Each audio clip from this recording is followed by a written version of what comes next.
지금부터는 객체지향 프로그래밍 원리는 아니지만 프로그래밍 관련해서 많이 언급되는 원리를 살펴보겠습니다. 첫 번째는 KISS라는 원리입니다. 이 KISS는 뭐의 준말이냐면 Keep it simple, stupid 이라는 말의 준말입니다. 처음부터 너무 복잡하게 생각하면 안 된다는 것입니다. 시작은 작게 해서 점진적으로 프로젝트의 범위를 넓혀갈 필요가 있습니다. 어차피 나중 되면 복잡하게 됩니다. 처음부터 너무 세세한 것까지 생각하지 말고 점진적으로 프로젝트의 범위를 넓혀가는 것이 더 효과적이라는 것입니다. 그 다음에 dry라는 원리가 있습니다. dry는 뭐의 약자냐면은 don't repeat yourself 입니다. 중복하지 말라는 것입니다. 개발자가 제일 싫어하는 것 중 하나는 코드 중복입니다. 그래서 코드 중복과 관련해서는 계속 말씀드리고 있습니다. 그리고 개발자가 싫어하는 또 하나는 뭐냐면은 오류입니다. 코드에 버그가 존재하는 겁니다. 그래서 우리는 강건한 코드를 만들고 싶고, 그리고 코드 중복 없이 코딩을 하고 싶어 합니다. 세 번째 설명드릴 원리는 보이스카우트 원리입니다. 저는 어렸을 때 보이스카우트를 안 해봐서 잘 모르겠지만 보이스카우트와 관련해서 이런 언급들이 있습니다. 그래서 보이스카우트는 자기가 갔던 위치, 공간을 기존보다 떠날 때 더 좋게 만들고 떠나야 한다는 그런 원리가 있나 봅니다. 그래서 그것을 코딩에 적용을 해보면 마틴이라는 분은 Always leave the code you're editing a little better than you found it 이라는 말이 있습니다. 프로그래머는 한번 코드를 볼 때마다 그 코드를 조금이라도 개선할 필요가 있다는 것입니다.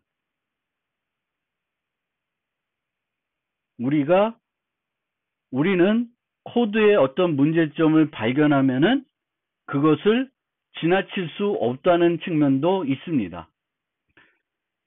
그리고 이런 코드의 개선은 Cleaning is to approach toward betterment, not to perfection at each step입니다.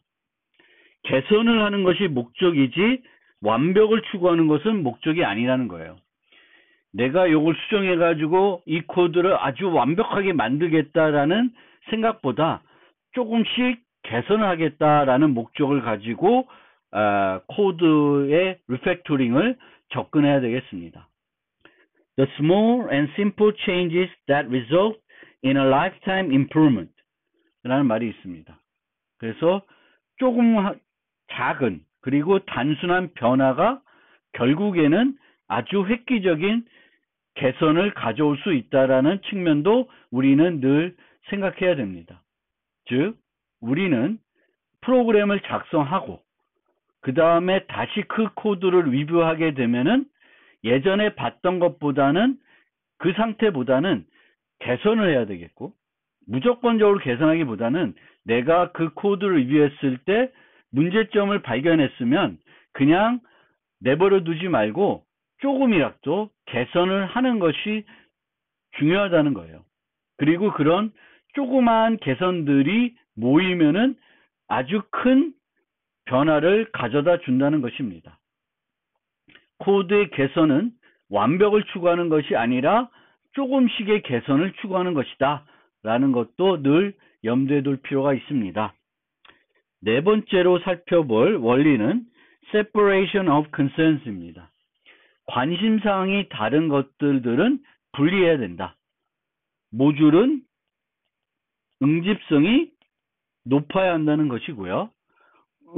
전체적인 응용에 봤을 때에는 MVC 개념을 적용해야 됩니다. MVC는 응용 전체를 모델, 뷰, 컨트롤러로 나누어서 개발해야 된다는 것입니다. 응용의 로직과 화면과 사용자 입력 처리를 분리해서 코딩을 해야 된다는 것이 MVC입니다. 이런 것들이 다 이 원리와 관련되어 있습니다.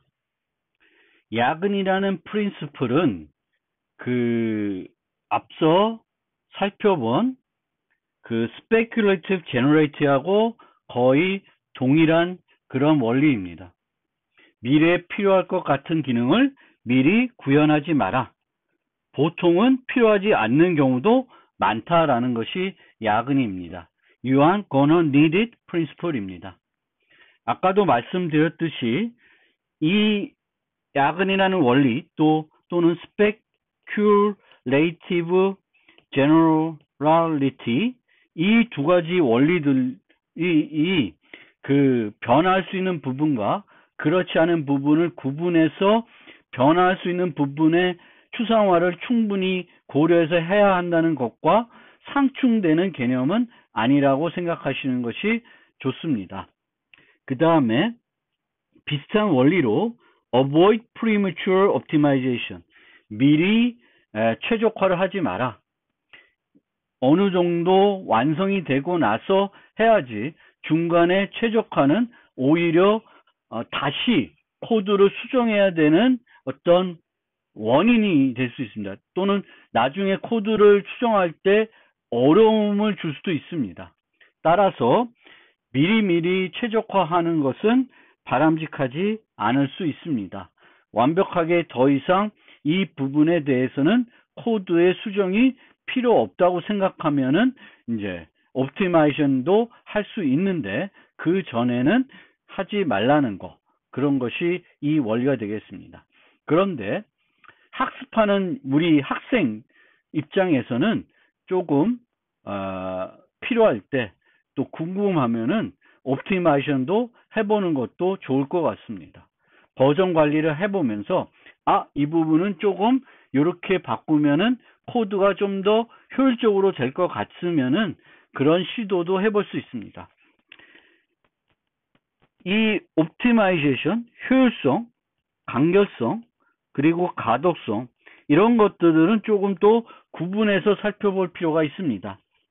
리팩토링은 또 옵티마이제이션하고는 조금 다른 개념일 수도 있고 리팩토링 내에 옵티마이제이션도 조금 포함될 수도 있습니다. 그런데 리팩토링은 절대 리팩토링 해서 코드의 가독성이 더 떨어지도록 하지는 않습니다. 그런데 효율성 측면에서 옵티마이제이션 하게 되면은 가독성이 나빠질 수도 있습니다. 그리고 리팩토링을 자주 하는 보이스카우트 원리를 잘 실천할 줄 알아야 됩니다. 그 다음에 clean code is better than clever code입니다. clever code보다는 깨끗한 코드라는 건 깔끔하고 가독성이 있는 코드, 설계가 잘 되어 있는 코드를 말합니다. 이와 같은 코드가 주어지면은 이와 같은 코드는 한눈에 쉽게 이해가 되지 않는 코드입니다. 이런 코드를 우리는 클레버 코드라고 합니다. 이런 코드보다는 한눈에 봤을 때 뭘 하는 건지 직관적으로 이해할 수 있는 코드가 훨씬 좋습니다. 또 누구나 다 이해할 수 있는 코드가 좋습니다. 프로그래밍을 아주 잘하는 그런 학생들은 간혹 이런 코드들을 많이 작성하는 경향도 있습니다. 그런데 코드는 본인만 보는 것이 아니라 여러 사람들이 참고하고 또 같이 개발해야 될 수 있기 때문에 클레버 코드보다는 클린 코드, 이해하기 쉬운 코드가 더 효과적인 코드가 될 수 있습니다. 특히 또 옵티마이제이션을 많이 하게 되면은 코드의 가독성이 떨어질 수 있습니다. 그것보다는 옵티마이제이션이 안 되어 있다 하더라도 누구나 봤을 때 쉽게 이해하고 사용할 수 있는 코드가 더 좋은 코드입니다. 왜냐하면은 대부분의 응용들은 그렇게 아주 성능에 민감하지 않습니다. 워낙 컴퓨터나 기기들이, 모바일 기기들이 성능이 좋기 때문에 아주 꼼꼼하게 최적화하는 것보다 그 가독성 있게 구현하는 것이 더 좋고, 지금은 프로그래머가 직접 최적화하는 것보다 컴파일러가 최적화를 하도록 남겨두고 우리는 가독성에 초점을 두는 것이 더 좋은 방법이 되겠습니다. 마지막으로 embrace change라고 있습니다. 즉 변화를 두려워하지 말라는 거고요. 변화를 도전으로 받아들이고 잘 대처해야 된다. 소프트웨어는 처음에 만들어온 요구사항이 완료될 때까지 그대로 가는 경우는 없습니다.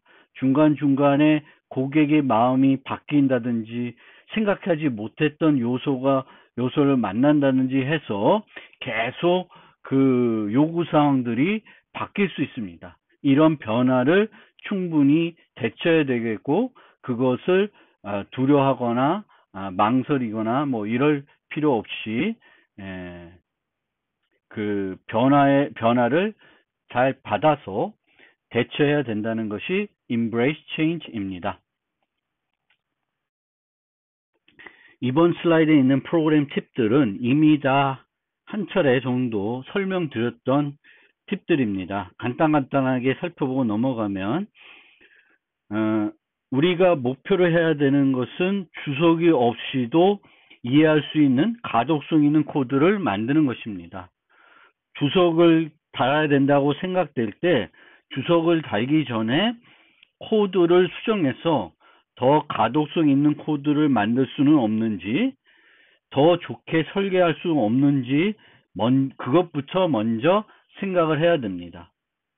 그리고 명명을 할 때, 식별자들을 명명할 때 의미 있는 이름으로 명명해서 가독성을 높여야 되겠고, 또 관례에 따라서 명명을 해서 이름만 보면 이 식별자가 어떤 식별자인지, 클래스 이름인지, 변수 이름인지, 함수 이름인지, 상수 이름인지, 멤버 변수인지 이런 것들을 구분할 수 있도록 명명하는 것이 바람직합니다. 모듈은 높은 응집성을 가지고 있어야 되고 낮은 결합성을 가지고 있어야 됩니다. 이것은 아주 오래전부터 소프트웨어 공학에서 주장된 것이고 계속 함수, 클래스에 적용돼서 SRP 같은 원리로 지금은 얘기되고 있는 것입니다. 로우 디메트리는 살펴본 것이고요. 마지막으로는 우리가 함수의 인자나 함수가 어떤 값을 반환할 때 반환할 것이 없을 때를 어떻게 표시할 건가, 또 전달할 때 그 의미 있는 데이터를 전달해야 되는데 의미가 전혀 없는 데이터를 전달할 가능성도 있습니다. 따라서 이런 것들을 하지 못하도록, 또는 이런 것들을 늘 생각해서 이런 것이 가능하니까, 즉 널이 전달될 수 있다. 자바 같은 경우에는 모두 참조 타입으로 사용이 되고요. 그러면 항상 널 값을 받을 수 있는 가능성은 있습니다. 이것을 염두에 두고 프로그래밍 해야 강건성을 높일 수 있습니다. 반환하는 경우에는 어떤 값을 반환할 때 적절하게 반환해야 할 값이 없을 수 있습니다. 이 경우 너를 반환하는 경우가 많은데 이보다는 다르게 설계하거나 다른 값을 반환할 수 없는지 고민해 볼 필요가 있습니다. 이런 문제들 때문에 자바에서는 옵셔널이라는 클래스를 만들었고, 이 널 검사를 위해서 objects라는 클래스를 또 만들었습니다. C++도 최근에 와서는 17부터는 이 옵셔널이라는 클래스를 만들어서 사용하고 있습니다. 그래서 함수를 작성할 때 이 옵셔널을 사용해서 반환값을 반환하는 것이 의도를 명확하게 하고 사용하는 사람에게 이 함수는 적절한 값을 반환하지 않을 수 있다는 것을 확실히 알려줄 필요가 있습니다. 함수를 작성할 때 알고 있으면 도움이 되는 팁들을 설명해 드리겠습니다. 아까 코드 스멜에서도 설명드렸듯이 매개 변수 개수가 많으면 적절하지 않습니다. 그래서 함수의 매개 변수는 가급적 줄일수록 좋습니다. 그리고 매개 변수 중에는 플래그 인자를 가급적 피해야 됩니다. 플래그 인자라는 건 true, false 값을 줘서 이 값이 true이면 이렇게, false이면 이렇게 하는 경우가 있습니다. 이 경우에 내용이 완벽하게 구분이 되면은 이 경우에 해당되는 함수, 또 이 경우에 해당되는 함수를 만들어서 이 인자를 전달하는 것이 아니라 이 인자를 그 전에 판단해 가지고 이 true에 해당되는 경우에는 이 함수를 부르고 false에 해당되면 이 함수를 부르도록 코드를 만드는 것이 더 효과적이고 각각 코드의 응집성을 높이는 방법이 되겠습니다. 그리고 매개 변수 중에 출력 역할을 하는 인자는 가급적 피해야 합니다. 특히 함수 호출을 보았을 때 그것의 역할을 구분하기 어려우면 적절하지 않을 수 있습니다. 우리가 2개 이상의 값을 반환해야 될 때 파이썬 같은 경우에는 여러 개의 값을 한꺼번에 반환할 수 있습니다. 그런데 이제 자바나 C++는 이것이 안 되기 때문에 함수의 결과로 여러 개의 값을 반환하고 싶으면은 그것을 위한 데이터 클래스를 만들어야 될 수도 있습니다. 그래서 가끔은 그렇게 만들지 않고 함수를 만드는데 참조나 포인트를 이용해 가지고 이 값들, 결과적으로 함수가 전달하고 나서 이 함수의 결과는 이 매개 변수에 저장되는 형태로 프로그램이 하는 경우도 있는데 이것은 그렇게 바람직하지는 않습니다. 자바는 모든 객체를 동적으로 생성하기 때문에 무거운 데이터를 반환하는 경우는 없습니다. C++는 무거운 것을 반환해야 될 때에는 효율성을 걱정할 수 있는데 최근에는 RBO를 하기 때문에 이것이 C++17에서는 의무화되어 있기 때문에 이런 측면에서 걱정하지 않으셔도 돼요. 출력은 출력으로 확신할 수 있도록 프로그램이 하는 것이 훨씬 좋습니다. 그 다음에 이 함수가 커맨드를 하는 건지 큐리를 하는 건지 분리해서 둘 다 하도록 만드는 것은 적절하지 않습니다. 그래서 뭔가를 하든가 뭔가의 결과를 주든가 둘 다를 하는 것은 적절하지 않다는 것입니다. 예를 들어서 자바에서 iterator 경우에는 has next를 불러서 다음 요소가 있는지 없는지, 요소들, 우리가 방문해야 될 요소가 있는지 없는지 물어보고 나서 있으면은 next를 이용해서 그 값을 받아옵니다.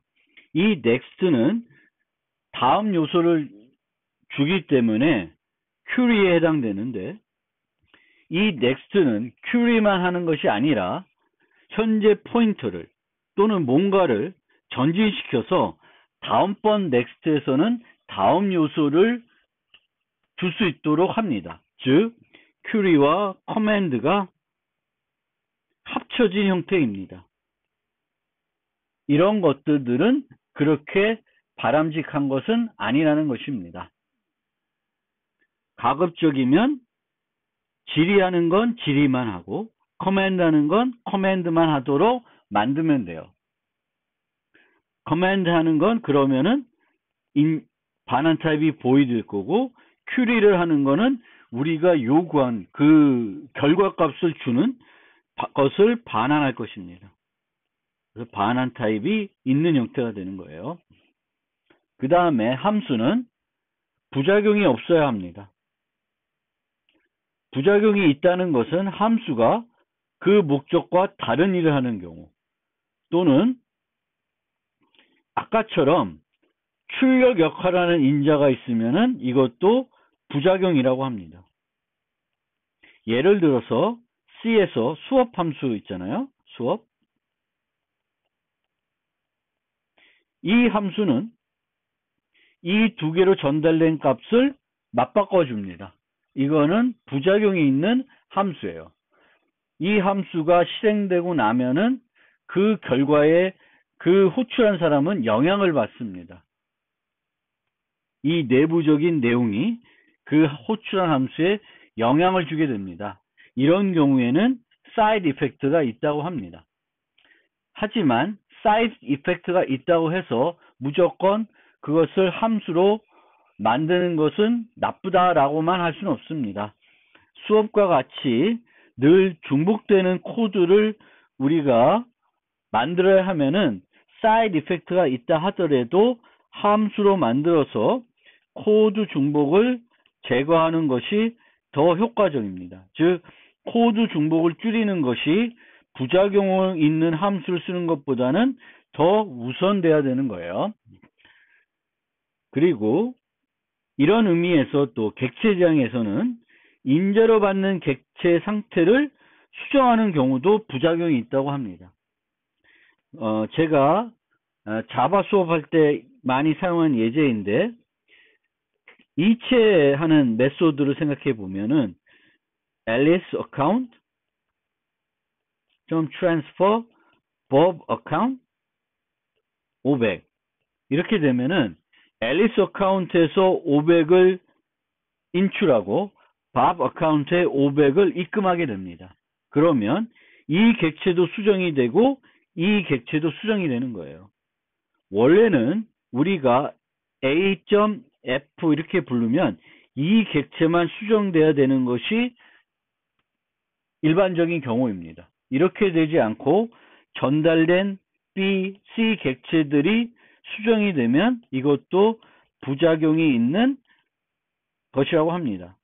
그래서 가급적이면 부작용이 없도록 만드는 것이 바람직합니다. 우리가 어떤 객체를 중심으로 호출하면은 얘가 바뀔 수 있지, 인자로 전달된 것은 바뀌지 않는다고 알아야 그게 일반적인 경우이기 때문에 그런 식으로 코딩하는 것이 바람직합니다. 또 함수에 특정 환경에서만 사용할 수 있는 요소가 포함되어 있어도 부작용이 있다고 말합니다. 예를 들어서 함수에 printf 코드가 있으면은 이 함수는 콘솔 응용에서만 의미 있게 동작하게 됩니다. 이런 것들은 바람직하지 않습니다. foo라는 함수가, 이 함수는 어떤 컴퓨팅 환경에서 실행하든지 다 유용하게 사용할 수 있는 함수라고 하면은 이 안에는 특정 환경에 영향을 받는, 특정 환경에서만 동작할 수 있는 코드가 들어있지 않아야 합니다. 마지막 팁입니다. 코드를 작성하는 팁입니다. 이 팁은. 그래서 vertical openness between concepts 하는 것은 다른 요소들 간에는 뭔가 구분을 해줘야 된다. 그리고 vertical density, 관련 있는 것은 가깝게 작성하는 것이 좋다라는 거예요. A 함수와 B 함수가 서로 연관되어 있는 함수면은 근처에 작성하는 게 좋습니다. A는 여기에 작성되고 이 함수가 B를 호출하는데 B는 저 끝에 있으면 그것을 왔다 갔다 찾기가 어렵고 읽기가 불편합니다. 따라서 관련 있는 것들은 가깝게, 그리고 서로 다른 것과 관련해서는 띄든지 별도 파일에 작성한다든지 이렇게 하는 것이 좋습니다. 그 다음에 step down row, 저는 이걸 되게 중시하는데요. 이건 뭐냐면은 코드를 위에서부터 아래로 쭉 읽으면 전체적으로 이해돼야 된다는 거예요. 이거를 읽다가 얘를 이해하려고 그러면 저 뒤에 있는 거를 먼저 이해되면은 이거는 바람직하지 않습니다. 얘는 요거 전에 와야 한다는 것이 스텝 다운 룰입니다. 그렇기 위해서는 제가 클래스를 정의할 때도 멤버 변수가 먼저 오고 메소드가 와야지 이 멤버 변수, 어떤 멤버 변수를 갖고 있는지를 알고 있어야 이들 메소드를 이해할 수 있습니다. 메소드가 나와 있는데 여기에 막 멤버 변수들이 쓰여지면은 이 멤버 변수들이 어떤 타입의 어떤 특성을 갖고 있는 멤버 변수인지 살펴보기 위해서 아래로 내려가야 되면은 이것도 바람직한 건 아닙니다. 그 다음에 당연히 들여쓰기를 해야 되겠죠. 그리고 다섯 번째로 보통 코딩을 혼자 하지 않고 팀으로 코딩을 하게 되는데 이때에는 반드시 팀 규칙이 있어야 돼요. A는 이런 식으로 코딩하고 B는 또 다른 식으로 코딩하면 나중에 결합한다든지 A를 작성한 사용자가 B를 읽다든지 아니면 B를 작성한 사람이 A의 코드를 읽을 때 잘 이해가 안 되거나 불편할 수 있습니다. 따라서 팀 규칙을 가지고 있어야 합니다. 방금 전까지는 일반적인 프로그램, 그것이 객체 지향이든 아니든 다 적용할 수 있는 팁들을 설명드렸고, 지금부터는 객체 지향 프로그래밍에 좀 특화된 팁들을 설명드리겠습니다. 첫 번째 팁은 모든 것을 객체 지향으로 모델링할 필요는 없습니다. 객체 지향으로 모델링 했을 때 이점이 있는 경우에만 객체 지향으로 객체로 모델링해서 사용하는 것이 바람직합니다.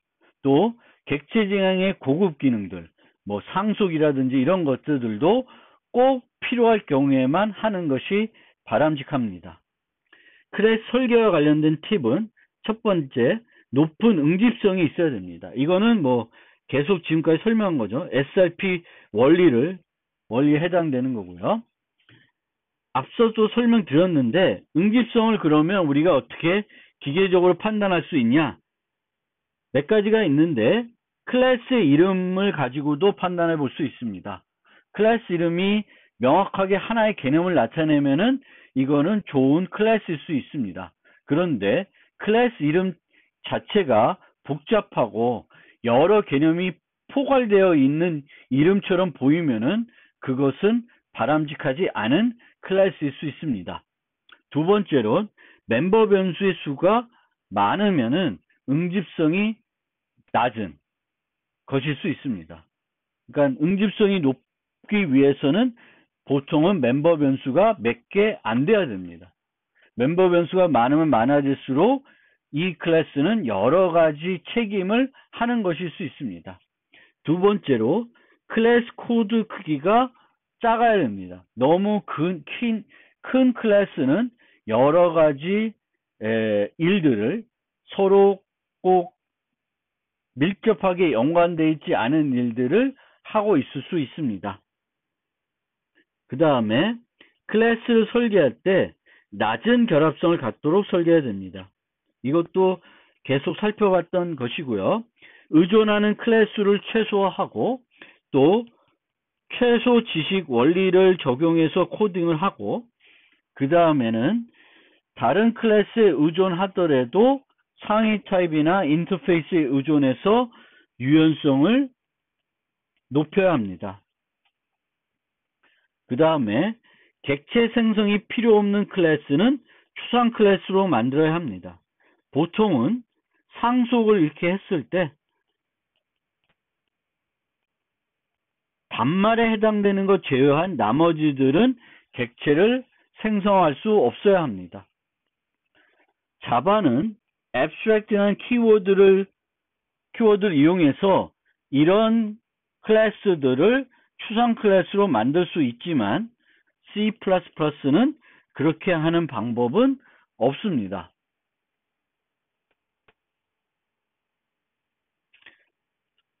네 번째로 선택적으로 사용하는 필드가 있으면은 이 아까 응집성화도 관련되어 있는 거예요.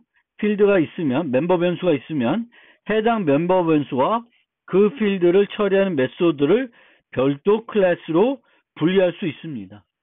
그래서 서로 사용관계를 맺어줄 수도 있습니다. 멤버 변수 유지하지 않고 필요할 때 어떤 메소드의 인자로 요 객체를 전달해서 프로그램이 동작하도록 만들 수 있습니다. 이렇게 요 부분을 떼어내면은 그 클래스도 응집성이 높아지고 새로 만든 클래스의 응집성도 높아집니다. 상속 관련 팁입니다. is의 관계가 성립할 경우에만 상속해야 돼요. 즉, is의 관계가 성립하지 않으면은 절대 상속을 하면 안 됩니다. 그리고 is의 관계가 성립하더라도 LSP 측면에서 문제가 될 수 있는 경우에는 잘 고민해보고 상속을 사용해야 됩니다. 상속 깊이는 4 이하로 줄이는 것이 좋습니다. 너무 깊어지면은 그 복잡성 때문에 프로그램 하기가 힘들어집니다. 방금 말씀드렸듯이 클래스 계층 구조에서 단말에 있는 클래스만 객체를 생성해야 됩니다. 그런데 언어들에 따라 상위 클래스들을 추상 클래스로 만들어서 문법적으로 객체를 생성하지 못하도록 막는 기능이 없을 수도 있습니다. 상속에서 부모와 자식 간, 또 형제 클래스 간에는 메소드 수의 차이가 아니라 내부 내용의 차이만 있는 것이 바람직합니다. 이것은 우리가 부모 클래스의 리모컨을 가지고 자식들을 모두 처리할 수 있어야 되고, 그렇게 해야 다양성을 적극 활용할 수 있기 때문에 그렇습니다. 객체 지향에서 이제 메소드들, 클래스의 메소드를 구현해야 되는데, 이 메소드를 구현할 때에는 앞서 설명드렸던 이 함수 구현 팁들도 적용을 해야 되겠고, 객체 지향과 관련해서는 추가적으로 생각해 봐야 되는 것은, 첫째, 메소드의 조건문, 반복문에 사용되는 조건식의 변수가 다른 클래스의 멤버이면은 메소드 위치나 그 부분적인 코드의 위치가 잘못된 것일 수 있습니다. 그래서 코드의 위치나 또 메소드에서 그 일부분이 이 클래스에 있어야 되는 것이 아니라 다른 클래스에 있어야 되는 기능일 수 있습니다. 그 다음에 복잡한 조건문은 또는 동일 형태가 반복되면 조건문을 사용하지 않고 다양성을 활용하도록 바꾸는 것이 더 효과적인 방법일 수 있습니다. 이걸로 두 번째 노트에 대한 설명을 마무리하겠습니다.